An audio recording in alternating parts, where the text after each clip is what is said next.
Father, you cannot be serious. The shriek pierced through the fog in my skull like a shard of broken glass. I gasped, my eyes flying open, and the first thing I registered was the cold press of porcelain against my back. I was sprawled on the floor of the main hall, the taste of osmanthus wine-thick and sickly sweet on my tongue. It was the taste of my doom. I knew it with a certainty that had nothing to do with memory and everything to do with the cold dread that had just flooded my veins. I had died with that taste in my mouth, had choked on it as the air left my lungs in that damp, filthy prison cell. I had died, and yet here I was, staring up at the painted beams of my family's main hall, the incense smoke curling lazily towards the ceiling. Yushi, be silent. My father's voice. Young. Strong. Not the broken, desperate rasp I remembered from the end. It is decided. I turned my head, my neck stiff and uncooperative, and saw them. My sister, Lin Yushi, her face flushed scarlet with righteous fury, her cheeks still round with the softness of youth. She could not have been more than 13, a child. Beside her, my mother, Lady Lin, was dabbing at her eyes with a silk handkerchief, her shoulders trembling with silent sobs. And at the head of the table, my father, Lin Zheng, sat rigid as a statue, his face a mask of weary desperation. In his hands, he clutched a scroll of crimson silk, the betrothal contract. I knew it intimately. The elegant calligraphy, the heavy seal of the Marquis of Jingen, the terms that had condemned me to a decade of hell. I had signed it myself in my previous life, a willing sacrifice on the altar of family duty, and honor. Yushi's voice rose to a pitch that made my ears ring. He is 40 years old. He has buried 3 wives. Everyone knows he is a monster. You are selling me to a monster, father. It is not a sale. My father's words seemed to choke him. It is a strategic alliance. The grain stores are empty. The imperial tax collector is due in a month. If we do not secure the Marquis' patronage, we will be ruined. Our title will be stripped. Our name will be erased from the imperial registry. Then let it be stripped. Yushi was crying now, tears streaming down her face. I would rather be a farmer's wife than the Marquis' widow. The words hit me like a physical blow. This was the moment. I had lived this moment before. I remembered the argument, the tears, the crushing weight of guilt that had settled on my 14-year-old shoulders. I remembered stepping forward, my voice trembling, and offering myself in my sister's place. I remembered the relief on my father's face, the smug satisfaction of the Marquis' envoy, and the slow, creeping poison of my own martyrdom. It had been a lie, a beautiful, noble lie that had saved no one. The Marquis had taken me, drained my family's resources, and then, when I was nothing but a dried husk, cast me aside. I had died alone, reviled by the very family I had tried to save. Let her be. My mother's voice was a thin reed of protest. She is just a child. She is nearly 15, my father snapped, slamming his fist against the table. The teacups rattled, the delicate porcelain clinking together. Old enough to understand her duty. Our family survival is more important than her childish fears. I pushed myself up from the floor. My movements felt foreign, clumsy. I looked down at my hands, and my breath caught in my throat. They were small, soft, unblemished. Not the gnarled, calloused hands of a woman who had spent years scrubbing floors and begging for scraps. I touched my face. My cheeks were full, my skin smooth. I was 14 years old. I was a girl who had not yet known the true depths of cruelty. I had been given a second chance. Father. The word came out as a croak, but it was enough to silence the room. 3 pairs of eyes swung towards me. Yushi's, brimming with tears and a desperate hope that twisted my heart. My mother's, confused and worried. And my father's, shadowed with a guilt he was trying desperately to suppress. He looked at me, and for a moment, I saw the man he had been before the weight of ruin had broken him. A good man. A kind man. A man who was about to make the worst decision of his life. Xiaoyu. His voice softened. You were not feeling well. I told you to rest. I had been feeling ill. The stress, the knowledge of what was to come, had given me a pounding headache. I had been sent to my room, but I had crept back, hidden in the shadows behind the incense screen, to hear the fate of our family. I had heard it and I had made my choice. A choice that had killed me. I am feeling better now, I said, my voice steadier than I felt. I took a step forward, my knees weak, and addressed my father directly. I heard what you said, Father. About the Marquis. He flinched, a flicker of shame crossing his face. You should not have been listening. This is adult business. I am almost 15, I said, repeating his own words back to him. Old enough to understand my duty. I paused, letting the words sink in. Then I spoke again, my voice low and clear. You are wrong, Father. The Marquis is not a solution. He is a vulture. Silence. Absolute, ringing silence. Yushi's eyes went wide. My mother gasped. My father's face drained of color. How dare you speak of a Marquis with such disrespect, he thundered, but I could see the flicker of doubt in his eyes. The same doubt I had seen in my previous life, before I had crushed it by offering myself as a sacrifice. I dare because I have been paying attention, I said, stepping closer. I have been studying the accounts. The problem is not the poor harvest. It is the loans. The loans we took from the Marquis merchants. The interest is crippling. We are selling our grain at a fraction of its value just to pay the interest. We are digging our own grave. My father stared at me. His mouth opened, then closed. He looked like a man who had just been struck by lightning. How do you know this? He finally whispered. The accounts are kept by me and my steward. They are not meant for a girl's eyes. I am not just a girl, Father. My voice was sharp, sharper than I intended. I am your daughter. And I am telling you, there is another way. We do not need the Marquis. We need to break the contracts. We need to renegotiate the loans with the Merchant Guild and the capital. Their rates are half of what we are paying now. We have silver. It's just locked up in the form of this debt and the overpriced contracts we hold with the Marquis suppliers. I watched the war play out on his face. Duty, fear, hope, despair. He was a man who had been taught to believe in honor and tradition, not ruthless pragmatism. My words were a sledgehammer to the fragile world he had built. This is treasonous talk, he whispered, but his eyes were no longer on me. They were on the betrothal scroll, which now seemed to burn a hole in the table. It is survival, I countered. Send a rider to the capital. Speak with Guild Master Wei. He was a friend of grandfather's. He will remember. Give me 1 week. If we cannot get a better deal, I will sign the contract myself. Yushi gasped. She rushed to my side, grabbing my hand with both of hers. No. Xiuyu, you cannot. I will not let you sacrifice yourself for me. I will only sign it if we lose, I said, squeezing her hand. And we will not lose. My father stared at me for a long, agonizing moment. The silence stretched, broken only by the soft drip of water from a leak in the roof. I remembered that leak. In my previous life, it had driven me mad. The constant, mocking sound of something slowly falling apart. He reached out and, with a single, swift motion, swept the betrothal scroll off the table. It clattered onto the floor, unrolled, the bold characters of the Marquis' seal staring up at us. 1 week, my father said, his voice breaking. Guangzhou will leave at dawn. Do not fail me, Xiuyu. Our family's honor, our very existence is in your hands. The weight of his words settled on my shoulders, heavy as a tombstone. But beneath it, a tiny, fragile bud of hope began to bloom. I had done it.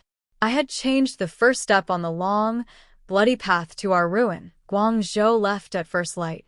I stood on the balcony and watched him go, his horse a dark speck against the gray dawn sky. Yushi came up beside me, wrapping a shawl around my shoulders. You were so brave last night, she whispered, leaning her head against my arm. But why do you know so much about the accounts? You always said numbers gave you a headache. I looked down at my younger sister, her innocent face full of trust and admiration. How could I tell her that I knew because I had memorized the accounts in my previous life, that I had spent years poring over them, desperate to find a way to save my family after I had been married off, only to fail, that I had watched, helpless, as the Marquis bled my father dry. one carefully calculated debt at a time. I had a dream, I said softly. A very long, very bad dream. And in the dream, I learned everything I needed to know to make sure it never comes true. She nodded, accepting my answer without question. She was too young to understand the shadows in my eyes, the weight of a decade of suffering compressed into a single night. She squeezed my arm and went back inside, leaving me alone with my thoughts. The morning sun crept over the horizon, painting the fields in shades of amber and gold. The wheat was struggling, yellowing in the early autumn heat. A storm was coming. I could feel it in my bones. Not a storm of wind and rain, but a storm of politics and revenge. The Marquis would not take our defiance lightly. He would come for us, and I would be waiting. The first sign came 3 days later. It was Yushi who found it. She had been in the garden, picking flowers for our mother's room, when she let out a sharp cry. I ran outside and found her standing in front of the koi pond, her face pale, her hands trembling. "Suyu," she whispered, pointing. "Look." The fish were dead. All of them. Scores of golden carp floating belly up on the surface of the water, their scales dull and lifeless. The pond itself had turned a sickly green, and a faint, bitter smell hung in the air. Someone had poisoned the water. "Don't touch anything," I said, my voice cold. "Go get father. Now." She ran. I knelt by the edge of the pond and studied the water. The poison was subtle, almost invisible. It wasn't meant to kill anyone. It was meant to send a message. The Marquis was telling us that he could reach into our home at any time. That nowhere was safe. By the time my father arrived, his face was gray with fear. "This is his work," he said, his voice barely a whisper. "He is sending a warning. We are playing a dangerous game, Suyu." "We are playing the only game we have," I said. "He has shown his hand. Now we know he is afraid. He would not have done this if he was not worried." "Worried," my father's voice cracked. "He is not worried. He is sending a message. He is telling us that he can destroy us whenever he pleases. Then we must make sure he never pleases to do so," I said, my voice hard. "We must show him that we are not prey. We are predators. And predators do not scatter when they scent blood. They attack." That night, I could not sleep. I lay in my bed, staring at the ceiling, my mind churning. The Marquis was testing us. He wanted to see if we would break. He wanted to see if we would come crawling back, begging for his mercy. I would not give him the satisfaction.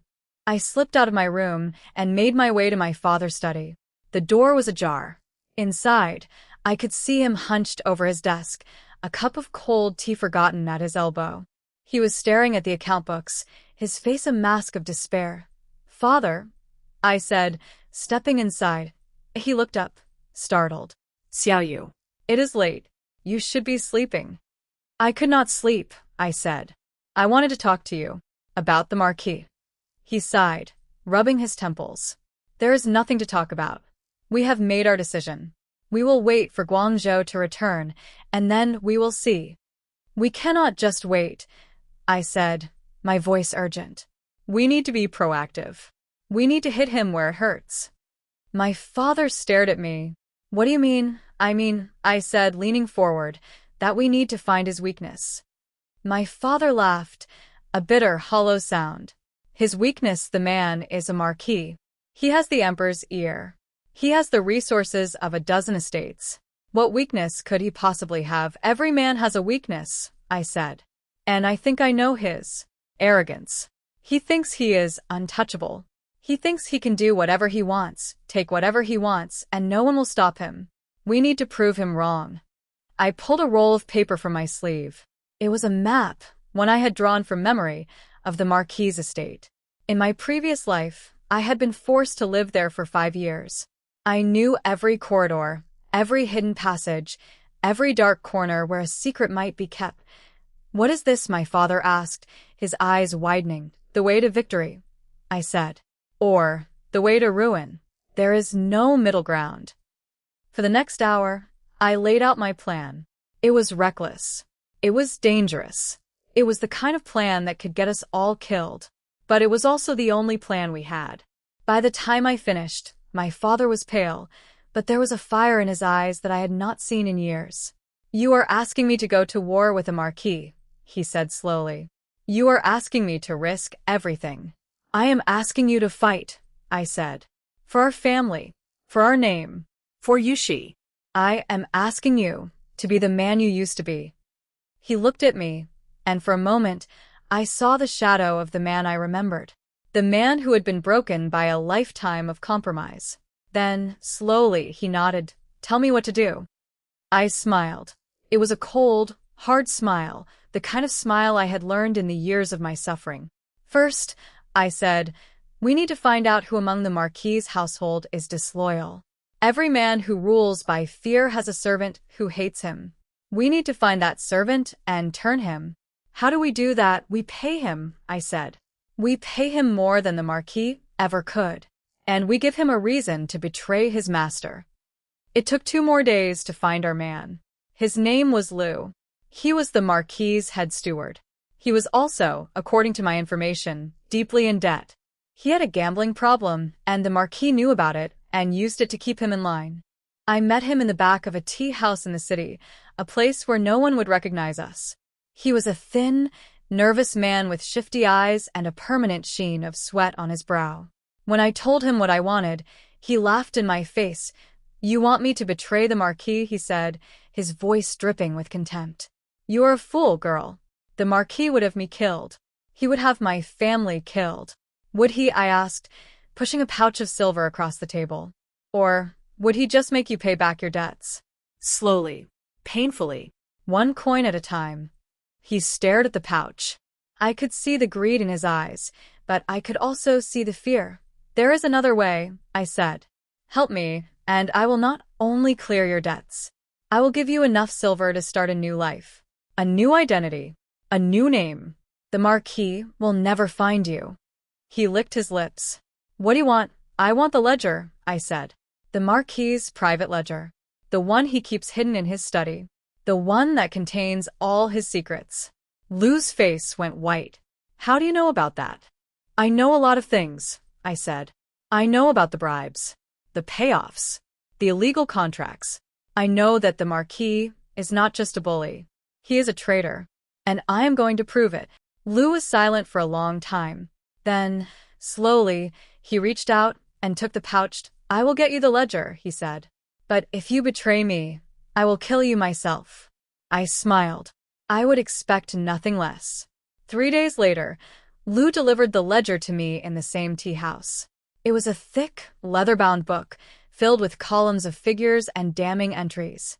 I flipped through it, my heart pounding. Every entry was a nail in the Marquis' coffin.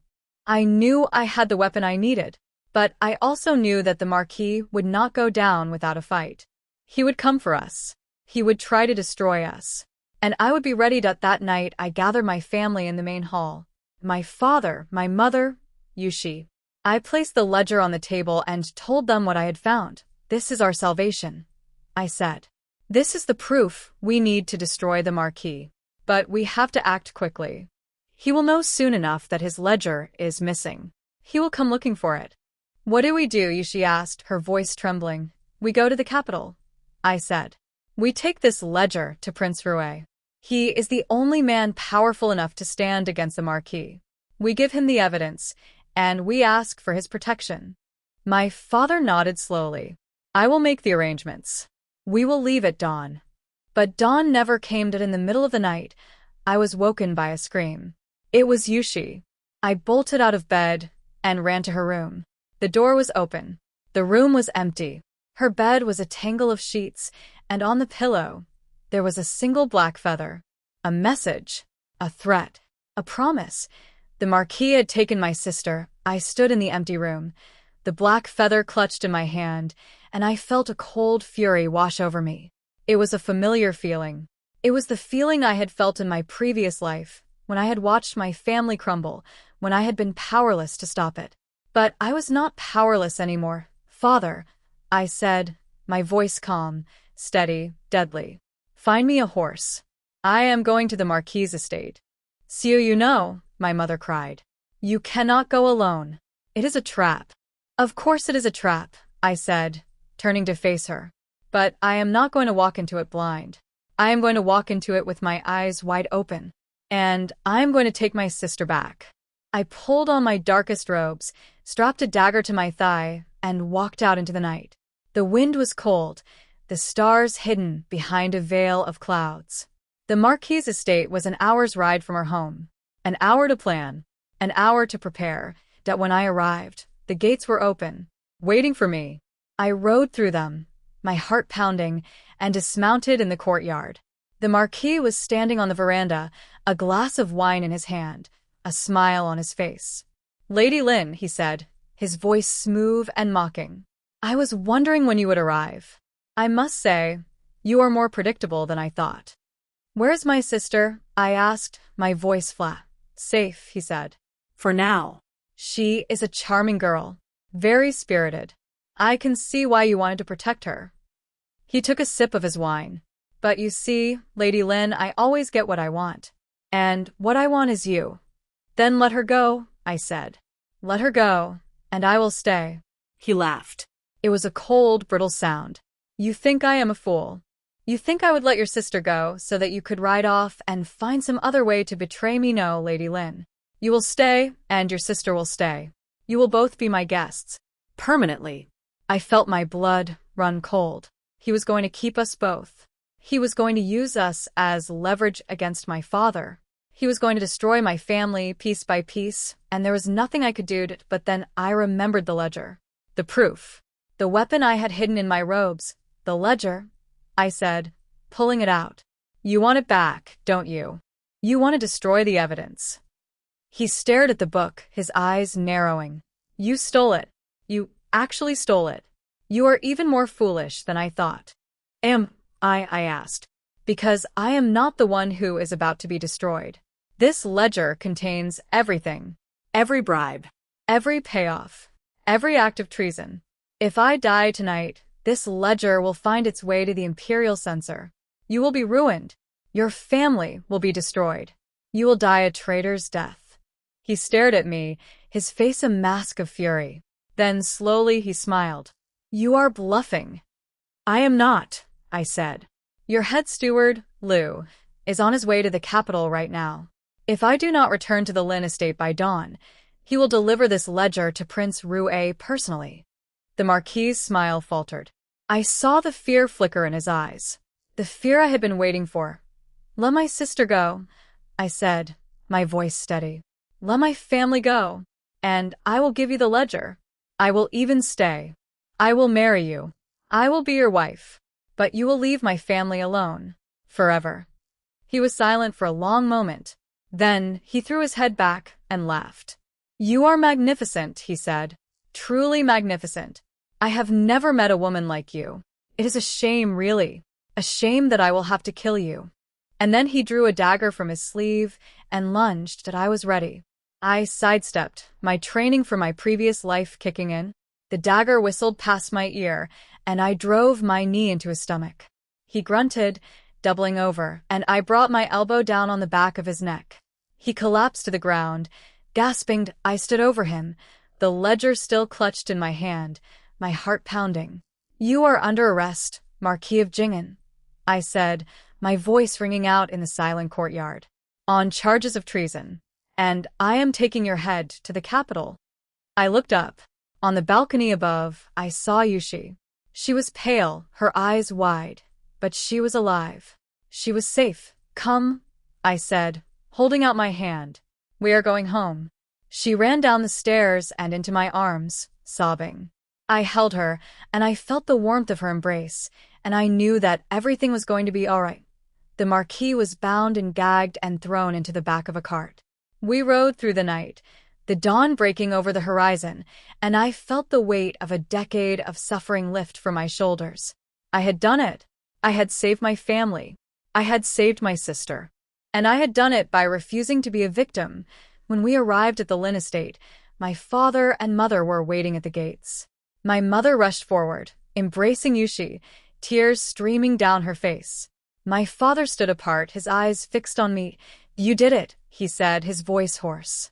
"You actually did it." "I told you, father," I said, smiling. I am not just a girl. I am your daughter. And I will always protect this family. He looked at me, and I saw the pride in his eyes. The same pride I had seen in my previous life, before it had been crushed by ruin and despair. But this time it was different. This time it was real. We had won. The first battle was over. The war, however, was just beginning. The morning after I delivered the Marquis to the local magistrates holding cells, I did not feel triumphant. I felt hollow, scraped clean of all emotion except a bone-deep exhaustion that made my limbs feel like they were weighted with stone. I had not slept. Every time I closed my eyes, I saw his face, the fury in his eyes as I had knocked him to the ground, the cold promise of revenge that had flickered in his gaze even as I bound his wrists. I sat in the main hall, a cup of cold tea growing tepid in my hands, and I knew with absolute certainty that I had made a grave miscalculation. I had humiliated him. I had broken him, but I had not killed him, and that, I realized with a sickening lurch in my stomach, was the most dangerous thing I could have done. Siriu. I looked up. My father stood in the doorway, his face gray, his hands trembling at his sides. He looked like a man who had aged 20 years in a single night. "You should be resting," he said, his voice hoarse. "I cannot rest," I said. "Not yet." He walked over and sat down heavily across from me. He stared at the cold tea in my hands, and his face twisted with something that looked like despair. "The magistrate sent word this morning," he said. "The Marquis has been released on bail. His allies in the capital intervened. He is free, Xiaoyu. Free to do whatever he wants to us." I felt the words hit me like a physical blow. I had known. Some part of me had known. The Marquis had been playing this game far longer than I had. He had allies, resources, influence. I had only a ledger and a desperate hope. "They cannot just release him," I said, my voice flat. "There is evidence. The ledger. The testimony of Liu. The ledger has been seized by the magistrate," my father said, his voice breaking. "The magistrate is one of the Marquis' men.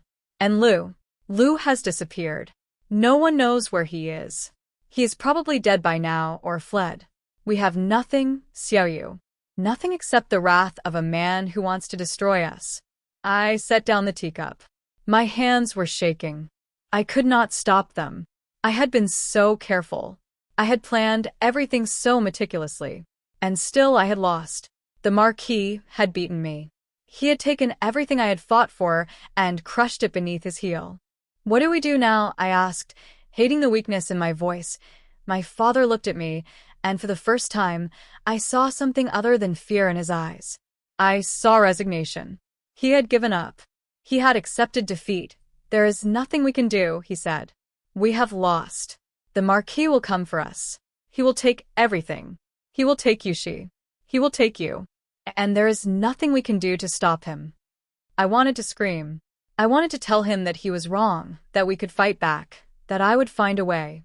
But the words died in my throat. Because he was right. We were powerless. We were the prey, and the Marquis was the hunter.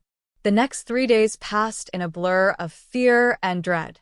Yushi did not leave her room. My mother took to her bed with a persistent cough and a fever. My father locked himself in his study and drank himself into a stupor. I spent my nights pacing the halls, my mind churning, searching for a way out of the trap we had fallen into. And then, on the 4th morning, the Marquis came. I was in the garden, trying to catch a moment of peace in the chaos, when I heard the commotion at the gates. The sound of horses, the clink of armor, the shouts of guards. I ran to the main hall, my heart pounding, and I saw him. He was standing in the middle of the courtyard, flanked by a dozen armed men. He was dressed in robes of black silk embroidered with silver thread, his hair perfectly coiffed, his face a mask of cold, polished elegance. He looked like a man who had never known defeat. He looked like a man who had just returned from a pleasant stroll in the park. "Lord Lin," he said, bowing with an elegance that bordered on mockery. "I hope I am not disturbing you. I was in the area inspecting my estates and thought I would pay a personal visit to my esteemed future in-laws." My father emerged from the study, his face pale, his hands trembling. He bowed low, his voice shaking. "My lord, you are most welcome. Please come inside. My family is honored by your presence." The Marquis smiled. It was a serpent smile, cold and predatory. "I am sure you are, Lord Lynn. I am sure you are." He stepped into the main hall, his eyes sweeping over the room. They landed on me, and the smile widened. "And this must be the esteemed Lady Lynn.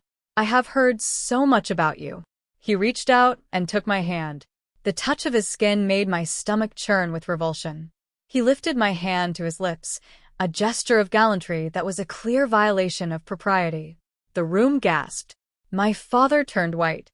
Yushi, who had crept down the stairs, let out a tiny, terrified squeak. I pulled my hand back, as if I had been burned. The Marquis's smile did not falter, but his eyes grew cold. "Forgive me, my lord," I said, my voice steady despite the fear coiling in my gut. "I am feeling unwell. A girl's nerves, I am sure. I must have forgotten myself." "Nerves are a natural thing in a young bride-to-be," the Marquis said, his gaze on me sharp as a blade. "I am told you are something of a prodigy, Lady Lynn. You have a head for numbers, I hear." So he knew. Word had traveled fast. I saw the flicker of concern in my father's eyes. He was afraid. "I merely assist my father where I can, my lord," I replied, keeping my eyes downcast. "It is a woman's duty to be useful in the home." "A commendable attitude," the Marquis said, his smile widening. "It is a shame, then, that your usefulness will be so soon curtailed. A wife's duties lie in the inner chambers, not in the counting houses." The insult was as sharp and clear as a slap. He was reducing me to nothing. He was telling me that my intelligence, my initiative, was a threat to him and would be extinguished the moment I was under his control. I felt a hot surge of anger rise in my throat, but I swallowed it down. "My lord is most insightful," I said, my voice dripping with false sweetness. "I am sure the lady of the house will find no need to trouble herself with such tedious matters. A good husband provides for his wife, and she in turn manages his household. It is a delicate balance, is it not? I am certain that with your vast experience, you have a profound understanding of this balance." The marble-white facade of the Marquis's composure cracked for just a second. I saw a flash of pure rage in his eyes, dark and terrifying. I had struck a nerve. He had buried 3 wives. He understood nothing of a harmonious household. I was mocking him, calling him a failure, and I was doing it with a smile. The air crackled with tension. My father looked like he was about to faint. My mother was rigid with terror. The Marquis stared at me for a long, terrible moment. Then, to my utter astonishment, he threw his head back and laughed. It was a cold, brittle sound, like ice cracking on a frozen lake.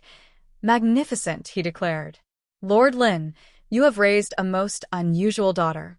She has a sharp tongue. I find it refreshing. A spirit to be tamed is a far greater prize than a docile dove. I shall look forward to the challenge." He rose from his seat, his movements fluid and predatory. "I will be taking my leave. Lord Lynn, I am sure you will confirm the details of the contract at your earliest convenience. I should warn you, the market for grain is volatile. A few more days, and my offer may no longer be on the table." It was a threat. A direct, blatant threat. He was telling us that he knew about our plan. He was telling us that he had other ways to destroy us. As he walked past me, he leaned in close.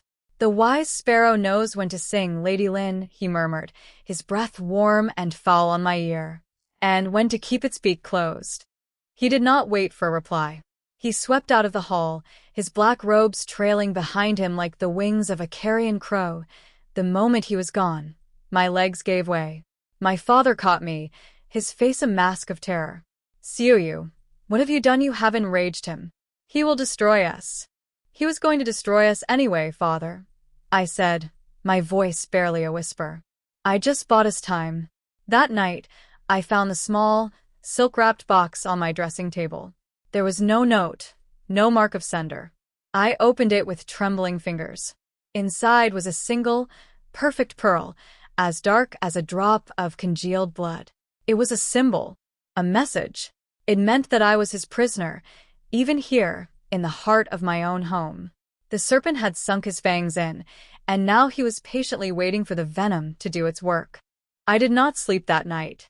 I sat by my window, the black pearl clutched in my hand, and I watched the moon rise and set over the garden.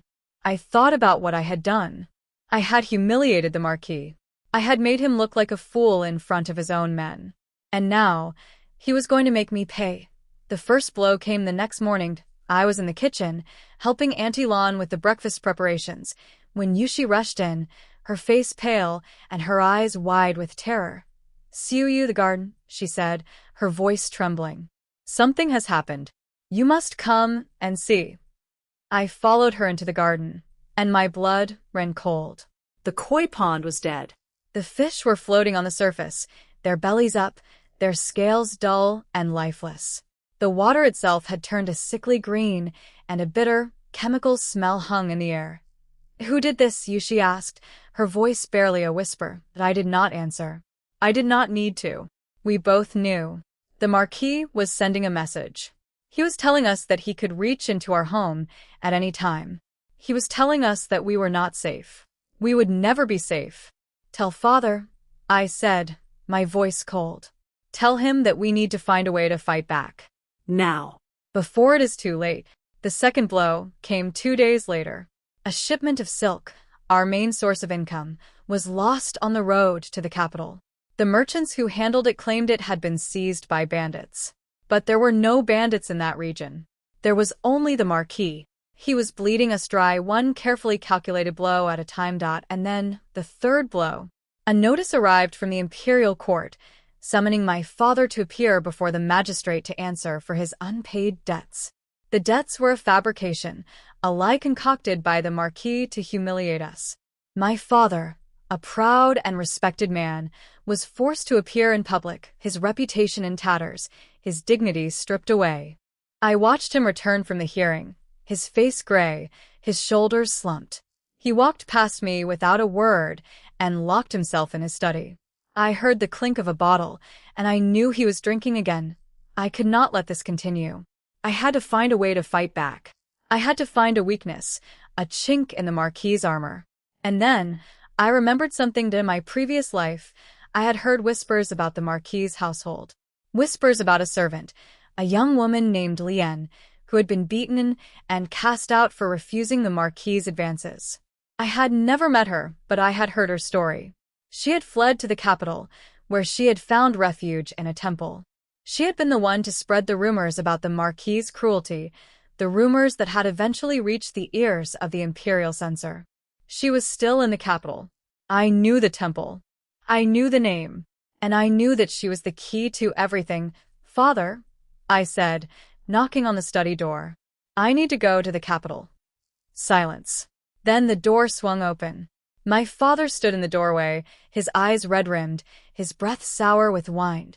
"The capital," he said, his voice thick. "Why, I need to find someone," I said. "Someone who can help us." He stared at me, and for a moment, I saw a flicker of the old fire in his eyes. The fire that had been extinguished by years of despair. "Who?" he asked. "Her name is Lien," I said. "She used to work for the Marquis. She knows things. Things that could destroy him." My father was silent for a long moment. Then slowly he nodded. "I will arrange a carriage. But you must be careful, Suyu. If the Marquis finds out what you are doing, he will not find out," I said. "I will not let him." The journey to the capital took 3 days. I traveled with a small escort, my father's most trusted men. I wore the simplest clothes I could find, a plain gray robe that made me look like a servant. I kept my head down and my mouth shut, and I tried not to think about what would happen if the Marquis discovered my plan. When I arrived at the capital, I went straight to the temple. It was a small, unassuming building, tucked away in a quiet corner of the city. The head nun, a gentle-faced woman named Mother Een, received me with suspicion. "I am looking for someone," I said. "A woman named Lien. She used to work for the Marquis of Jingen." Mother Yin's face hardened. "I do not know anyone by that name." "Please," I said, my voice desperate. "I am not here to hurt her. I am here to help her. The Marquis is trying to destroy my family. I need Lien's help to stop him." Mother Ian studied me for a long moment. Then slowly she nodded. Wait here. She disappeared into the back of the temple and returned a few minutes later with a young woman. She was small and thin, with dark circles under her eyes and a scar on her cheek. She looked at me with a mixture of fear and suspicion. You are the one looking for me, she asked, her voice barely a whisper. I said. I am Lin Xiaoyu. My family is being destroyed by the Marquis. I heard that you might be able to help me. She stared at me for a long moment. Then she laughed. It was a bitter, hollow sound. Help you? I am a servant. A nobody. What help could I possibly give you? You know the Marquis' secrets, I said. You know what he did to you. If you help me, I can make sure he never hurts anyone again. I can give you justice. She looked at me, and I saw the anger flicker in her eyes. The anger that had been buried beneath years of fear and shame. And what would you have me do? She asked. Tell me everything, I said. Tell me what he did to you. Tell me what you saw. Tell me what you heard. I need to know how to destroy him. She was silent for a long moment. Then, slowly, she began to speak as she told me about the beatings, the threats, the night he had tried to force himself on her, and she had fought back. She told me about the other servants, the ones who had disappeared, the ones who had been silenced. She told me about the secret meetings, the bribes, the payoffs, the alliances with the northern general. By the time she finished, my hands were shaking. I had known the Marquis was a monster. I had not known he was a traitor. Thank you, I said, my voice hoarse. Thank you for trusting me. I will not forget this. She looked at me, and for the first time, I saw a flicker of hope in her eyes. Do not let me down, she said. I have been waiting a long time for someone to do something about him. I will not, I said. I promise. I returned to the Lin estate 3 days later. My father and mother were waiting for me at the gates, their faces a mask of worry. Yushi ran to me, throwing her arms around my neck. Xiaoyu, you are back, she cried. We were so worried. I am fine, I said, hugging her. I am fine. And I have found what we need. I gathered the family in the main hall and told them everything Lian had told me. The bribes. The disappearances. The treason. My father listened in silence, his face pale, his hands trembling. This is beyond anything I imagined, he said, his voice barely a whisper. The Marquis is not just a bully. He is a criminal. A traitor. Yes, I said. And now we have the proof we need to destroy him. But we have to be careful. If he finds out what we know, he will kill us all. Then what do we do? My mother asked, her voice trembling. We go to the prince, I said. Prince Rue. He is the only man powerful enough to stand against the Marquis. We give him the evidence, and we ask for his protection. My father nodded slowly. I will make the arrangements, he said. We will leave at dawn. But dawn never came that night. I was woken by a scream. It was Yushi. I bolted out of bed and ran to her room. The door was open. The room was empty. Her bed was a tangle of sheets, and on the pillow, there was a single black feather. A message. A threat. A promise. The Marquis had taken my sister. I stood in the empty room, the black feather clutched in my hand, and I felt a cold fury wash over me. It was a familiar feeling. It was the feeling I had felt in my previous life, when I had watched my family crumble, when I had been powerless to stop it. But I was not powerless anymore. Father, I said, my voice calm, steady, deadly. Find me a horse. I am going to the Marquis' estate. Xiaoyu, no, my mother cried. You cannot go alone. It is a trap. Of course it is a trap, I said, turning to face her. But I am not going to walk into it blind. I am going to walk into it with my eyes wide open. And I am going to take my sister back. I pulled on my darkest robes, strapped a dagger to my thigh, and walked out into the night. The wind was cold, the stars hidden behind a veil of clouds. The Marquis' estate was an hour's ride from our home. An hour to plan, an hour to prepare. That when I arrived, the gates were open, waiting for me. I rode through them, my heart pounding, and dismounted in the courtyard. The Marquis was standing on the veranda, a glass of wine in his hand, a smile on his face. Lady Lin, he said, his voice smooth and mocking. "I was wondering when you would arrive. I must say, you are more predictable than I thought." "Where's my sister?" I asked, my voice flat. "Safe," he said. "For now." "She is a charming girl. Very spirited. I can see why you wanted to protect her." He took a sip of his wine. "But you see, Lady Lynn, I always get what I want. And what I want is you." "Then let her go," I said. "Let her go, and I will stay." He laughed. It was a cold, brittle sound. "You think I am a fool. You think I would let your sister go so that you could ride off and find some other way to betray me? No, Lady Lynn. You will stay, and your sister will stay. You will both be my guests. Permanently." I felt my blood run cold. He was going to keep us both. He was going to use us as leverage against my father. He was going to destroy my family piece by piece, and there was nothing I could do to. But then I remembered Lien. I remembered the evidence I had gathered. The evidence that the prince needed. The evidence that would destroy the Marquis. "The prince," I said, my voice steady. "I have already sent word to Prince Rouet. If I do not return to the Lynn estate by dawn, he will send his men to the Marquis' estate. He will find the evidence of your treason. And he will destroy you." The Marquis' smile faltered. I saw the fear flicker in his eyes. The fear I had been waiting for. "You are bluffing," he said. "I am not," I said. "I have spent the past week gathering evidence against you. Evidence of bribes. Evidence of disappearances. Evidence of treason. The prince has it all. If you harm me or my sister, he will use it to destroy you." The Marquis stared at me, his face a mask of fury. Then slowly he smiled. "You are magnificent," he said. "Truly magnificent.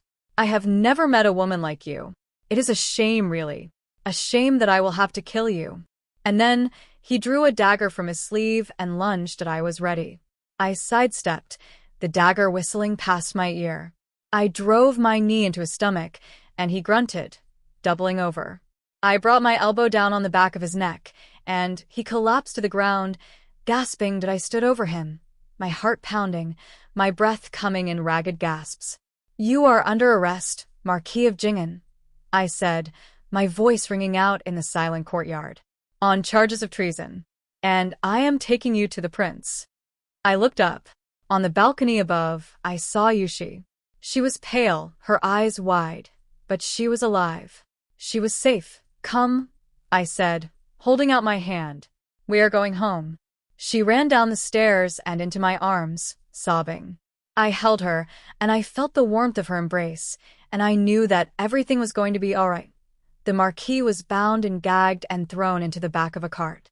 We rode through the night, the dawn breaking over the horizon, and I felt the weight of a decade of suffering lift from my shoulders. I had done it. I had saved my family. I had saved my sister. But as we approached the gates of the Lynn estate, I saw the smoke. It was rising from the main hall. The house was on fire. My father's men were running around, frantic, trying to put out the flames. And in the middle of the chaos, I saw my mother, kneeling in the dirt, her face streaked with tears. "Suyu," she cried, rushing to me. "Suyu, your father, he is still inside." My blood ran cold. I ran towards the house, my heart pounding, the heat of the flames licking at my face. I heard someone screaming my name, but I did not stop. I ran into the burning building, the smoke choking my lungs, and I searched for my father. I found him in the study.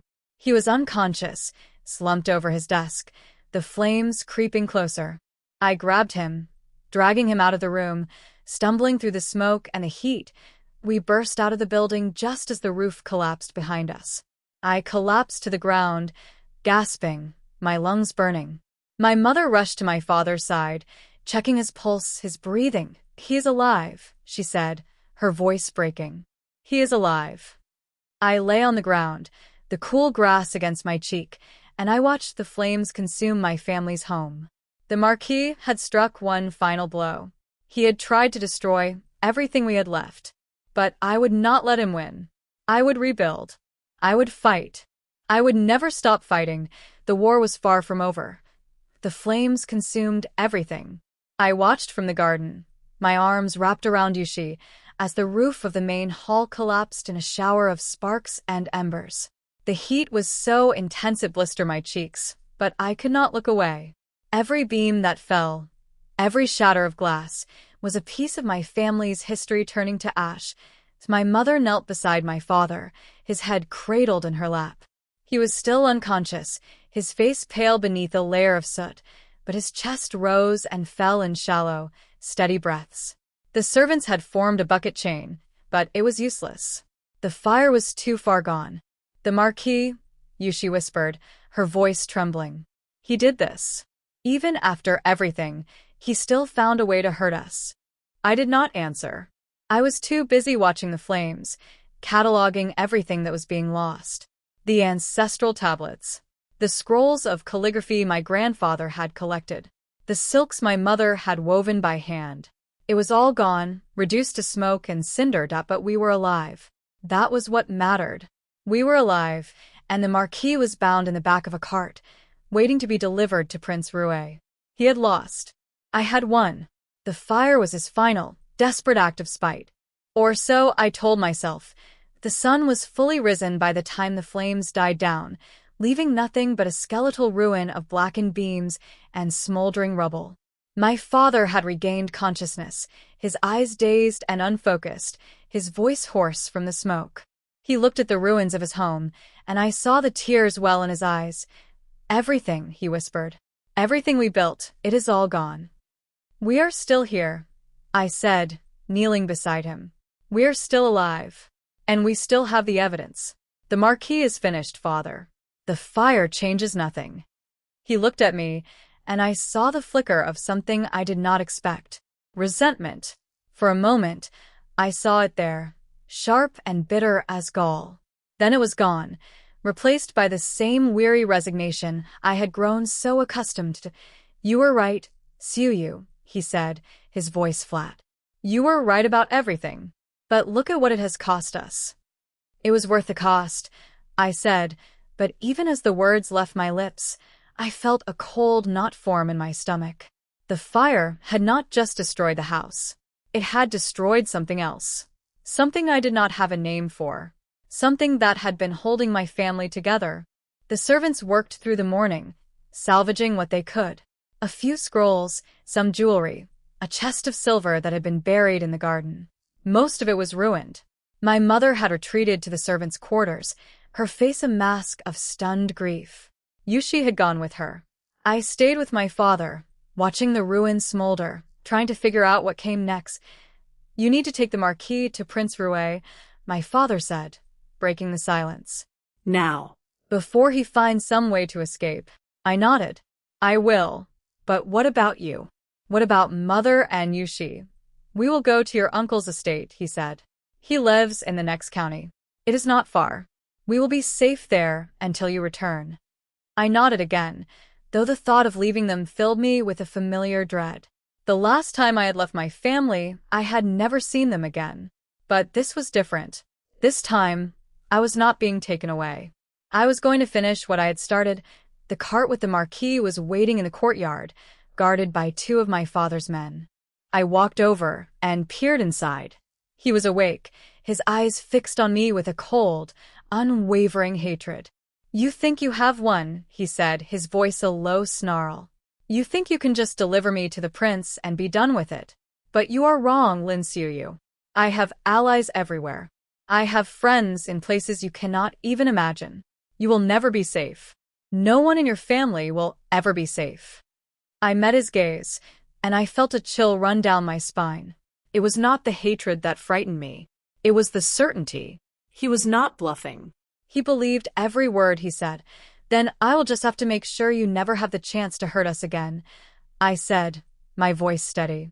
"The prince will see to that." He smiled, a cold, predatory smile. "We shall see." I turned away and climbed onto the cart, taking the reins. The journey to the capital was long, and I wanted to reach the prince's estate before nightfall. The Marquis was silent for the first hour, his eyes fixed on the road ahead. Then he began to talk. "You think you know everything about me," he said, his voice low and mocking. "You think you have all the evidence you need to destroy me, but you do not know the half of it. I have done terrible things, Lin Xiaoyu.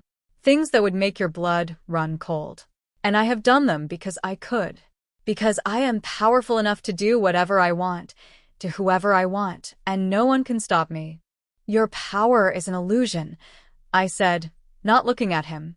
It is built on fear and lies. The moment someone stands up to you, it crumbles. And yet here you are, he said, his voice sharp, running to the prince, begging for his protection. You are no different from anyone else. You are just another scared little girl, hiding behind a powerful man. The words stung, but I did not let them show. He was trying to provoke me, to make me lose my focus. I would not give him the satisfaction. By the time we reached the capital, the sun was beginning to set. The prince's estate was a sprawling compound on the eastern side of the city, surrounded by high walls and guarded by soldiers in gleaming armor. I dismounted from the cart and approached the gate, my heart pounding. I am Lin Xiaoyu, I said to the guard.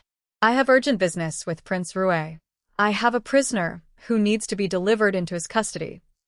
The guard studied me for a moment, his expression skeptical. Then he nodded and disappeared through the gate. A few minutes later, he returned with a young man in silk robes. He was tall, with sharp features and intelligent eyes. He looked at me with curiosity, then at the cart behind me. I am Prince Rue, he said. You are the one who sent the message, the one with the evidence against the Marquis of Jing'an. I am, I said. And I have brought him here. He is in the cart. The prince's eyes widened. He walked over to the cart and pulled back the curtain. The Marquis glared at him, his face a mask of fury. Well, the prince said, a smile playing at the corners of his mouth. This is a pleasant surprise. I have been trying to bring this man to justice for years. And you, Lady Lin, have delivered him to my doorstep. I have evidence as well, I said. Testimony from a former servant, and a ledger with records of his bribes and payoffs. It is all in my saddlebag. The prince nodded, his expression serious. You have done well, Lady Lin. Very well. I will see that the Marquis is dealt with appropriately. And I will see that your family is protected. I felt a wave of relief wash over me, so intense it almost made my knees buckle. It was over. It was finally over, or so I thought. I spent the night in the prince's guest quarters, a modest but comfortable room with a view of the garden. I slept deeply, the first restful sleep I had had in weeks. When I woke, the morning sun was streaming through the window, and I felt a sense of peace I had not felt in a decade. But the peace did not last. I was summoned to the prince's study shortly after breakfast. When I arrived, he was standing by the window, his back to me. He did not turn around when I entered. Lady Lin, he said, his voice flat. I have some news. I am afraid it is not good. My heart lurched. What is it? What has happened? He turned to face me, and I saw the grim expression on his face. The Marquis has escaped, he said. Sometime during the night, his men broke into the holding cells and freed him. They killed 3 guards in the process. I felt the world tilt around me. I grabbed the edge of the desk to steady myself. How is that possible? You said he would be safe. You said, I know what I said. The prince interrupted, his voice sharp. And I meant it. But the Marquis has more resources than I anticipated. He has people everywhere, even in my own household. I am sorry, Lady Lin. I failed you. I stared at him, my mind racing. The Marquis was free. He would come for us. He would destroy everything I had fought to build. No, I said, my voice shaking. No, I cannot accept that. There must be something we can do. Something we can. There is nothing we can do, the prince said, his voice heavy with regret. Not right now. The Marquis has gone underground. He will be impossible to find until he chooses to reveal himself. And when he does, it will be too late. He will strike when we least expect it. I felt a cold fury rise in my chest. I had done everything right. I had gathered the evidence. I had delivered the prisoner. And still I had failed. The Marquis had outsmarted me, just as he had outsmarted everyone else. What about my family? I asked, my voice barely a whisper. What about my father, my mother, my sister? I have sent word to your uncle's estate, the prince said. I have offered them my protection, but I cannot guarantee their safety. The Marquis is a resourceful man. If he wants to hurt them, he will find a way. I stood there, frozen, the weight of my failure pressing down on me like a physical burden. I had come so close. I had almost won. And now, everything I had fought for was slipping through my fingers. I need to go back, I said, my voice suddenly steady. I need to go back to my family. I need to protect them. The prince nodded. I will provide you with an escort. But be careful, Lady Lin. The Marquis is not the only danger you face. There are others who would like to see you fail. I did not ask what he meant. I did not want to know that the journey back to the Lin estate was a blur. I barely remember the road, the villages we passed, the soldiers who rode beside me. All I could think about was my family. Were they safe had the Marquis found them when I arrived at my uncle's estate? I was greeted by chaos. The gates were open, the courtyard in disarray. I dismounted and ran inside, my heart pounding. Father, I called. Mother, Yushi. I found them in the main hall. My father was sitting in a chair, his face gray with shock. My mother was weeping beside him, her shoulders shaking. Yushi was standing in the corner, her eyes wide with fear. What happened? I asked, rushing to my mother's side. What is wrong? My father looked up at me, and I saw the grief in his eyes. It is your uncle, he said, his voice hoarse. He was killed last night, murdered in his bed. The Marquis' men left a message.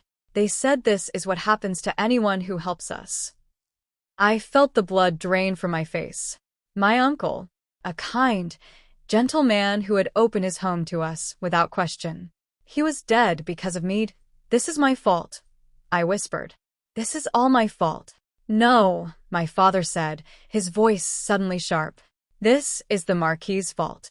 He is the one who killed your uncle. He is the one who is trying to destroy us. Do not blame yourself for his cruelty. But I did. I blamed myself with every fiber of my being. I had started this war. I had made the choices that had led to this moment.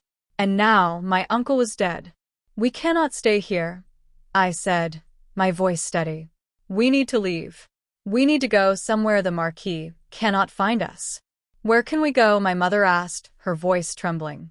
There is nowhere safe. He will find us wherever we go. Then we will keep moving, I said.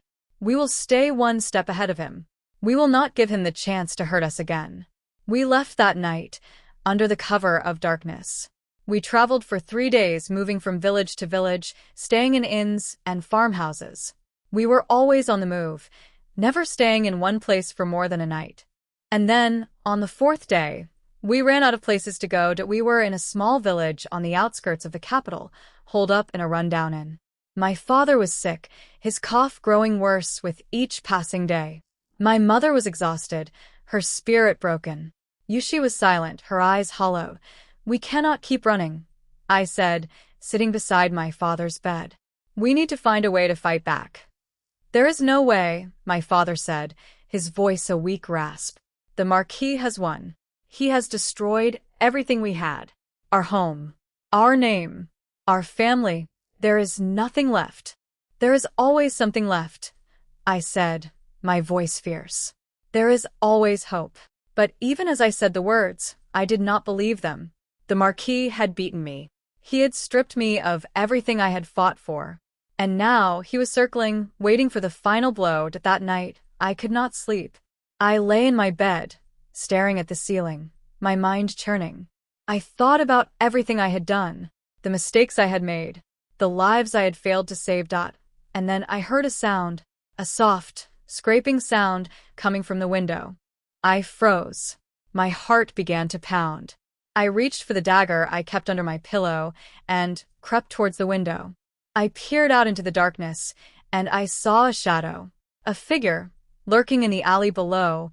That I recognized the silhouette. It was the Marquis. He had found us. I moved silently, waking my father, my mother, Yushi. I whispered the news, and I saw the terror in their eyes. We need to leave, I said. Now. Before the door burst open. The Marquis stood in the doorway, his face a mask of cold fury. Behind him, I could see his men, their swords drawn. "You thought you could hide from me," he said, his voice low and mocking. "You thought you could run. I told you, Lin Xiaoyu. I always get what I want." I stepped in front of my family, my dagger raised. "You will not touch them," I said, my voice steady. "You will have to go through me first." The Marquis laughed. It was a cold, brittle sound. "Oh, I intend to. I intend to make you watch as I destroy everything you love. And then I will take you. And you will wish you had never been born." I lunged. I was fast, but he was faster. He sidestepped my attack and grabbed my wrist, twisting it until I dropped the dagger. He pulled me close, his face inches from mine. "You are a fool," he hissed. "A brave, noble fool. And that is your greatest weakness." I struggled against him, but his grip was iron. I heard my mother scream, my father shout. And then I felt a sharp pain in my side. I looked down, and I saw the hilt of a dagger protruding from my ribs. The Marquis had stabbed me. He released me, and I crumpled to the ground. "I heard you," she screamed my name. I saw her rushing towards me, her face a mask of horror. And then everything went dark. When I woke, I was lying in a bed. A soft, comfortable bed. I looked around, and I realized I was in a room I did not recognize. The walls were covered in silk tapestries. The windows were open, letting in the scent of jasmine. "Where am I?" I asked, my voice a weak rasp. A figure appeared at my bedside. It was a woman, beautiful, with kind eyes and a gentle smile. "You are in the prince's estate," she said. "He found you. He brought you here. You have been unconscious for 3 days." I tried to sit up, but a sharp pain in my side stopped me. I looked down, and I saw the bandages wrapped around my ribs. "Yushi," I said, my voice urgent. "My family. Where are they?" "They are safe," the woman said. "The prince has given them sanctuary. They are here, in the estate. They have been waiting for you to wake up." I felt a wave of relief wash over me. My family was safe. We had escaped, but the Marquis was still out there. And he would not stop until he had destroyed us. I lay back against the pillows, staring at the ceiling, and I made a vow. I would find the Marquis. I would stop him. I would destroy him, once and for all. This time, I would not fail. The days that followed were a blur of recovery. I was weak, my body still healing from the wound, but my mind was sharp. I spent my time planning, strategizing, thinking of ways to find the Marquis and bring him to justice. And then I received a message. A letter, delivered by a mysterious courier. It was from the Marquis himself. "Dear Lady Lin," it read. "I am writing to congratulate you on your survival. It is a testament to your strength and resilience. But I want you to know that this is not over. I will not rest until I have destroyed everything you love. I will not rest until I have taken from you everything you hold dear. Your family is safe for now. But they will not be safe forever. I will find a way to reach them. I will find a way to make you suffer. Until then, enjoy your victory. It will be short-lived." I read the letter 3 times, my hands shaking. He was taunting me. He was telling me that he would never stop, that he would always be there, waiting, watching. That I crumpled the letter in my fist and threw it into the fire. I watched it burn, the flames consuming the words, and I made a new vow that I would find him. I would stop him. And I would make him pay for everything he had done. That the war was far from over. But I was ready to fight. I was ready to win. And this time, I would not stop until I did. The wound in my side healed slowly, a constant reminder of how close I had come to death. The physicians said I was fortunate. The dagger had missed my vital organs by a hair's breadth. I did not feel fortunate. I felt hollow, scraped clean of everything except a cold, burning rage that refused to fade. The prince's estate was a maze of corridors and courtyards, a world of luxury and privilege that felt foreign to me. I was given a suite of rooms, fine clothes, servants who attended to my every need. It was everything I had ever wanted, and it felt like a prison. My family was housed in a separate wing, under the prince's protection. I visited them every day, sitting with my mother as she wept for my uncle, watching my father's health slowly decline. He had never fully recovered from the fire. The smoke had damaged his lungs, and the stress of the past weeks had aged him beyond his years. Yushi was the only one who seemed to be holding on. She spent her days in the prince's garden, tending to the flowers, her face a mask of forced cheerfulness. But I saw the shadows in her eyes, the fear that lurked behind her smile. "The Marquis is still out there," she said to me one afternoon, her voice barely a whisper. "I know he is. I can feel him watching us." I took her hand and squeezed it. "He will not hurt us again. I promise." "But how can you be sure?" she asked, her eyes pleading. "He escaped from the prince. He killed Uncle. He almost killed you. How can you promise anything?" I looked at her, and I felt the weight of my own doubt pressing down on me. She was right. I could not be sure. The Marquis had proven time and again that he was capable of anything. But I could not let her see my fear. I could not let her lose hope, because I will not let him, I said, my voice steady. "I will find him, Yushi, and I will stop him. That is a promise." She nodded, but I could see that she did not believe me. I did not blame her. I was not sure I believed myself that the prince summoned me to his study 3 days later. He was sitting behind his desk, a stack of documents spread out before him. He looked tired, dark circles under his eyes, his usual sharp demeanor dulled by exhaustion. "Lady Lin," he said, gesturing for me to sit. "I have been thinking about your situation, about the Marquis." "What about him?" I asked, my voice flat. "I've been trying to track him down," the prince said. "I have men searching everywhere, but he is like a ghost. He appears, causes chaos, and then disappears. I cannot find him." I felt a surge of frustration. "You are the prince. You have resources. How is it possible that one man can elude you?" The prince smiled, a bitter, humorless smile. "The Marquis has been playing this game for a long time. He has allies everywhere, friends in high places. And he is patient. He will wait until we let our guard down, and then he will strike." I sat back in my chair, my mind racing. The prince was right. The Marquis was patient. He had been patient in my previous life, slowly destroying my family over the course of years. I had underestimated him. I had thought that a single blow would be enough to bring him down, but I had been wrong. "What do you suggest I do?" I asked, my voice flat. "I cannot just sit here and wait for him to come for us." The prince leaned forward, his eyes fixed on mine. "There is something I have been meaning to ask you, Lady Lin. A question that has been bothering me since the moment we met." "What is it?" "You are not like other young women," he said, his voice thoughtful. "You are not like anyone I have ever met. You have a knowledge, a certainty, that does not match your years. You seem to know things you could not possibly know. You seem to be fighting a war you have already fought before." I felt my blood run cold.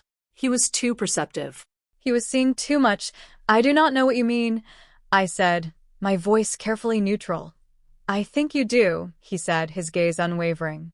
"I think you have secrets, Lady Lin. Secrets that could help us defeat the Marquis. Secrets that could save your family." I was silent for a long moment. I wanted to deny everything. I wanted to tell him he was wrong, that I was just an ordinary girl who had been forced to grow up too fast. But I could not. He was right. I did have secrets, and I was tired of carrying them alone. "Very well," I said, my voice barely a whisper. "I will tell you everything. But you must promise me something. You must promise me that you will protect my family, no matter what happens." The prince nodded. "You have my word." And so I told him. I told him everything.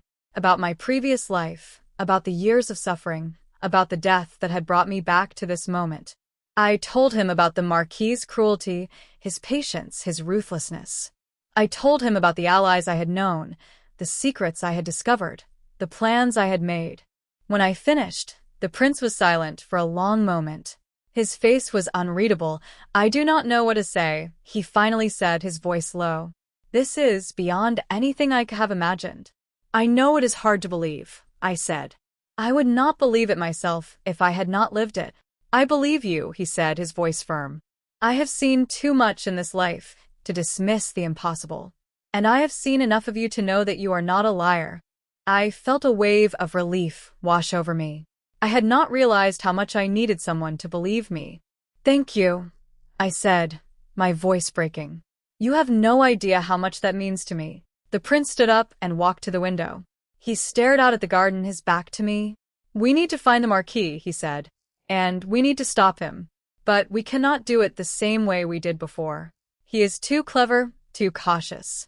We need to think differently. What do you suggest? I asked. The prince turned to face me, and I saw the glint of determination in his eyes. We need to use his own tactics against him. We need to be patient. We need to be clever. We need to find his weakness and exploit it. He has no weakness, I said. That is what makes him so dangerous. Everyone has a weakness, the prince said. Even the Marquis. We just have not found it yet.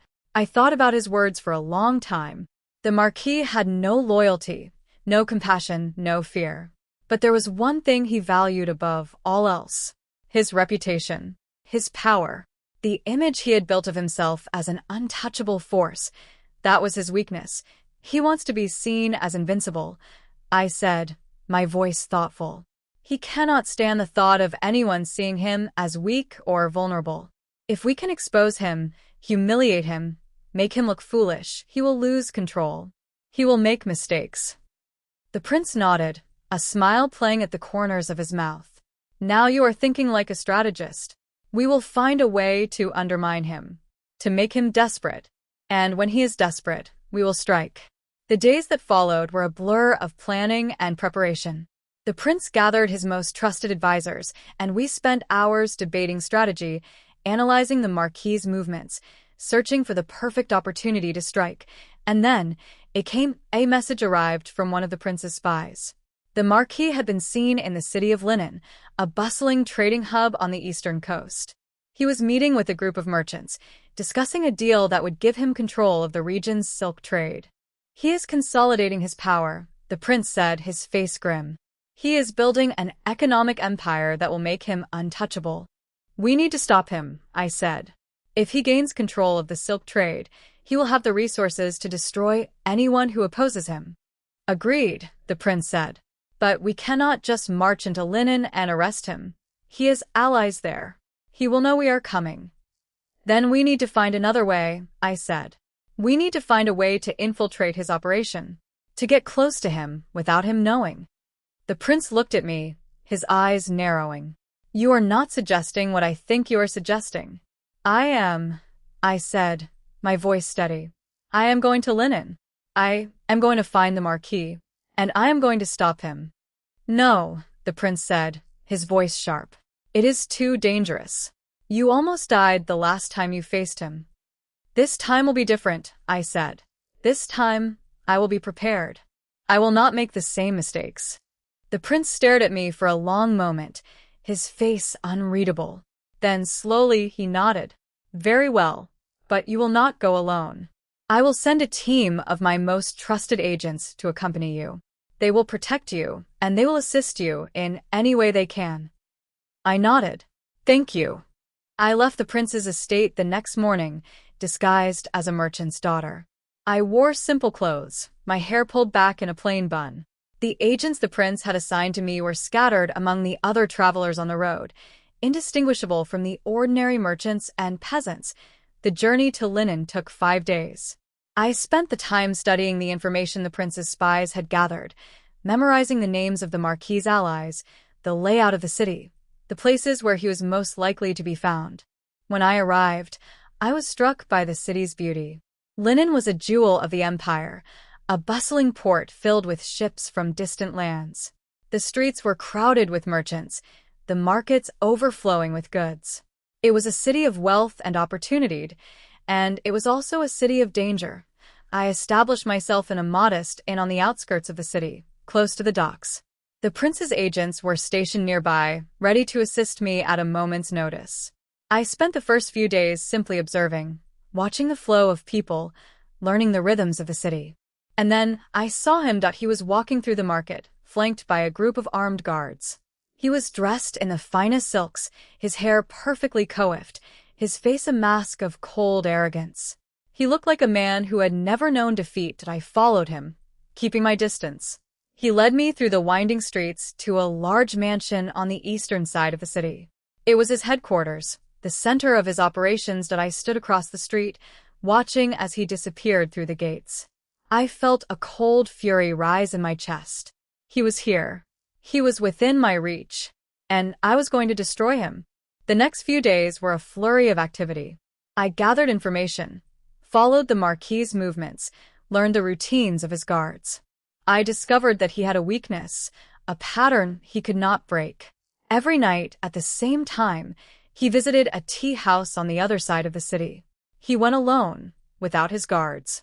It was the perfect opportunity that I planned the operation carefully. The prince's agents would surround the tea house, cutting off any escape route. I would confront the Marquis, distract him long enough for the agents to capture him. On the night of the operation, I dressed in my finest clothes. I wanted to be memorable. I wanted him to see me, to know that I was the one who had finally brought him down, that I entered the tea house just as he was being seated. He looked up, and I saw the flicker of recognition in his eyes. Then, the cold smile spread across his face. "Lady Lin," he said, his voice smooth and mocking. "What a pleasant surprise. I was not expecting to see you here." "The feeling is mutual," I said, taking a seat across from him. "I have been looking for you, Marquis." "I know," he said. "I have been watching you. I knew you would come. I knew you could not resist." I felt a chill run down my spine. He had been expecting me. It was a trap. "What do you want?" I asked, my voice flat. "I want to offer you a deal," he said. "A truce. I will leave your family alone. I will stop pursuing you. In exchange, you will leave Linen. You will stop trying to destroy me. You will go back to your father's estate and live out your life in peace." I laughed. It was a cold, bitter sound. "You expect me to believe you. You expect me to trust you. I am offering you a way out," he said, his voice smooth as honey. "A way to save your family. Is that not what you have been fighting for? Is that not what you want?" I stared at him, my mind racing. He was trying to manipulate me, to make me doubt myself. But I would not let him. "I do not believe you," I said, my voice steady. "I will never believe you. You are a liar, a traitor. And I am going to stop you." The Marquis smiled. It was a cold, predatory smile. "Then you are a fool. Just like your father. Just like your uncle. You are all fools, and you will all die." And then, he drew a dagger from his sleeve and lunged. I was ready. I sidestepped, the dagger whistling past my ear. I drove my knee into his stomach, and he grunted, doubling over. I brought my elbow down on the back of his neck, and he collapsed to the ground, gasping that I stood over him, my heart pounding, my breath coming in ragged gasps. "You are under arrest, Marquis of Jingen," I said, my voice ringing out in the silent tea house. "On charges of treason. And this time, there will be no escape." The prince's agents burst into the tea house, their swords drawn. They surrounded the Marquis, binding his wrists and ankles. He struggled, but it was useless. He was beaten, that I looked down at him, and I felt a cold satisfaction wash over me. It was finally over. I had won. The Marquis did not struggle as the agents dragged him from the tea house. He was silent, his face a mask of cold fury, his eyes fixed on me with a hatred so pure it made my skin crawl. I followed them out into the night, my heart pounding, my hands trembling with a mixture of adrenaline and disbelief. It was over. I had done it. I had captured the Marquis. The agents loaded him into a covered carriage, heavily guarded, and we set out for the capital. I rode beside the carriage, my hand resting on the hilt of my dagger, watching the shadows for any sign of an ambush. The Marquis had allies everywhere. I would not let my guard down until he was safely in the prince's custody. The journey took 3 days. 3 days of sleepless nights and tense silences. The Marquis did not speak. He sat in the carriage, his eyes closed, his face expressionless. It was unnerving. I would have preferred him to rage, to threaten, to do something that would remind me he was human. But he was like a statue, cold and immovable. When we finally arrived at the prince's estate, I felt a wave of relief wash over me. The gates opened, and we rode through, the carriage rumbling to a stop in the courtyard. The prince was waiting for us, his face a mask of grim determination. "You have done it," he said, his voice low. "You have captured him. I have, I said, dismounting from my horse. But he is more dangerous than ever. He is planning something. I can feel it. The prince nodded. I will have him placed in the deepest, most secure cell I have. No one will get to him. No one will free him. I watched as the agents dragged the Marquis from the carriage and led him away. He did not resist. He did not even look back. It was as if he had already accepted his fate, but I could not shake the feeling that something was wrong. The next few days were a blur of activity. The prince convened a tribunal, gathering evidence against the Marquis, preparing to present his case to the emperor. I was called to testify, to recount everything I had seen and heard. I spoke for hours, reliving the worst moments of my previous life, the pain and suffering the Marquis had inflicted on my family. The tribunal was held in the prince's great hall, a vast space filled with officials and dignitaries. The Marquis was brought in, his wrists bound, his face pale but composed. He stood before the tribunal, his head held high, and listened as the charges were read. Marquis of Jingen, the prince said, his voice ringing out in the silent hall. You are charged with treason, with bribery, with murder, with the systematic destruction of the Lin family. How do you plead? The Marquis was silent for a long moment. Then he smiled. It was a cold, brittle smile, the kind of smile that made my blood run cold. I plead not guilty, he said, his voice smooth and mocking. And I demand the right to speak in my own defense. The prince nodded. Very well. Speak. The Marquis turned to face the tribunal, his eyes sweeping over the assembled officials. I have been accused of terrible crimes, he said, his voice dripping with false sincerity. Crimes I did not commit. The evidence against me is fabricated. The witnesses are liars. This is a conspiracy, a plot to destroy me and seize my power. I felt a surge of anger rise in my chest. He was lying. He was twisting the truth, painting himself as the victim. The evidence is not fabricated, I said, stepping forward. I have seen it with my own eyes. I have read the ledgers. I have spoken to the witnesses. You are a traitor, a murderer, and a liar. The Marquis turned to face me, his eyes cold. And who are you, Lady Lin? He asked, his voice dripping with contempt. You are just a girl. A girl who has been manipulated by others, who has been used as a pawn in a larger game. You do not know what you're talking about. I felt my face flush with anger. I know exactly what I am talking about. I know what you did to my family. I know what you did to my uncle. I know what you did to me. The Marquis laughed. It was a cold, brittle sound. You are delusional, he said. You have allowed your hatred to cloud your judgment. You see monsters where there are only men. The room erupted in murmurs. The officials were whispering among themselves, their faces uncertain. The Marquis was good. He was very good. He was planting seeds of doubt, making them question everything they had heard. Enough, the prince said, his voice sharp. I have heard enough. The evidence against you is overwhelming, Marquis. You will be found guilty, and you will be sentenced to death. The Marquis's smile did not falter. We shall see, he said. We shall see. The tribunal continued for 3 more days.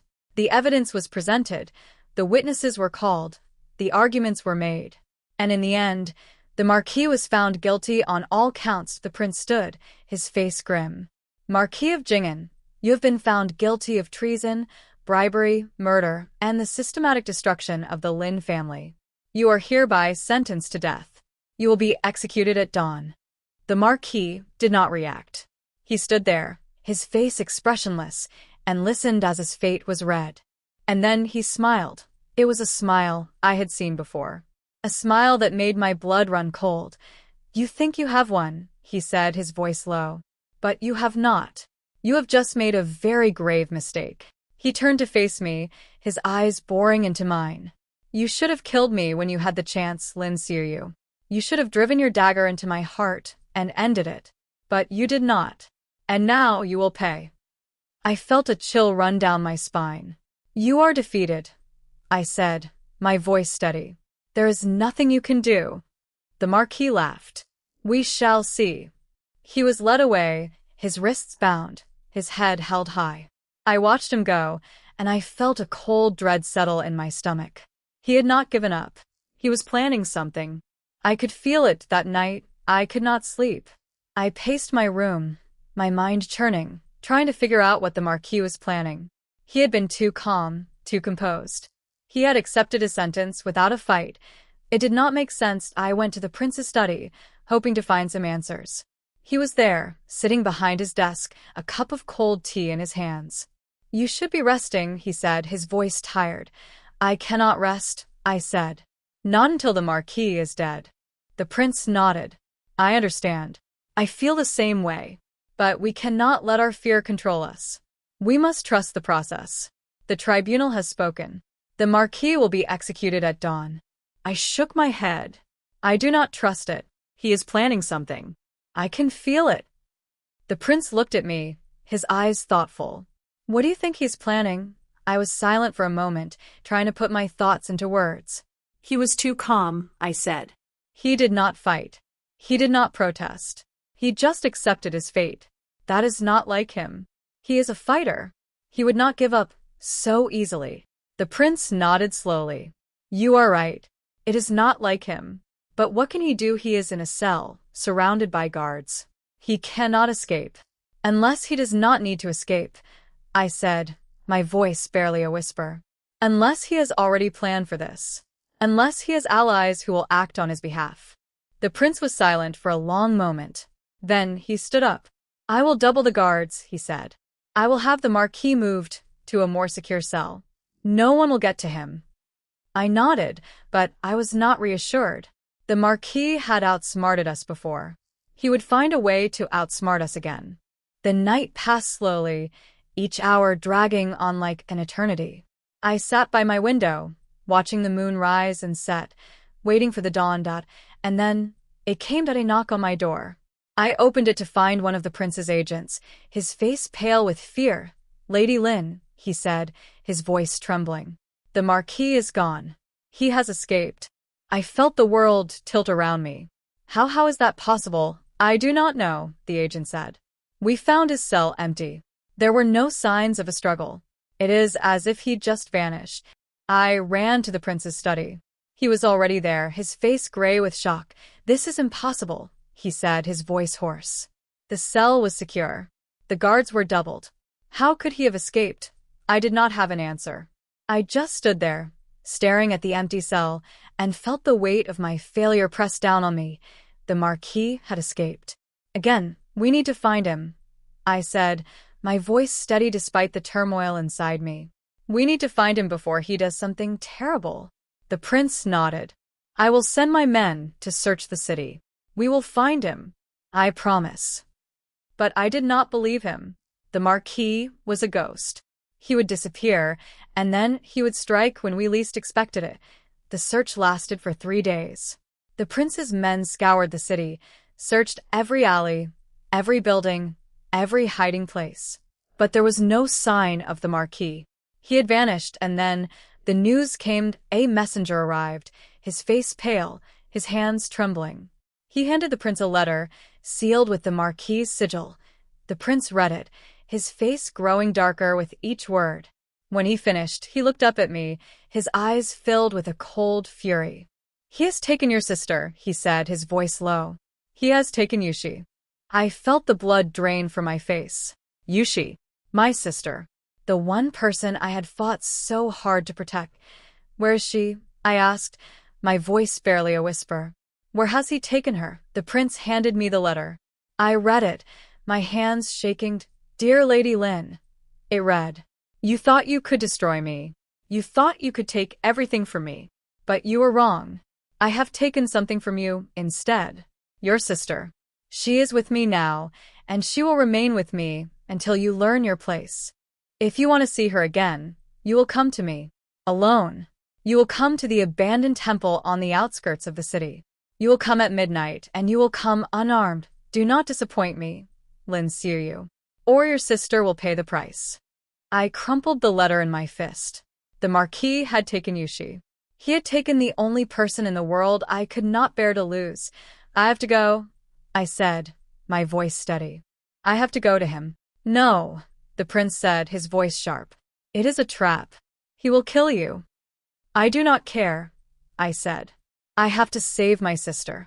The prince looked at me, his eyes filled with concern. You are walking into a trap. You know that. I know, I said. But I have no choice. I cannot let him hurt her.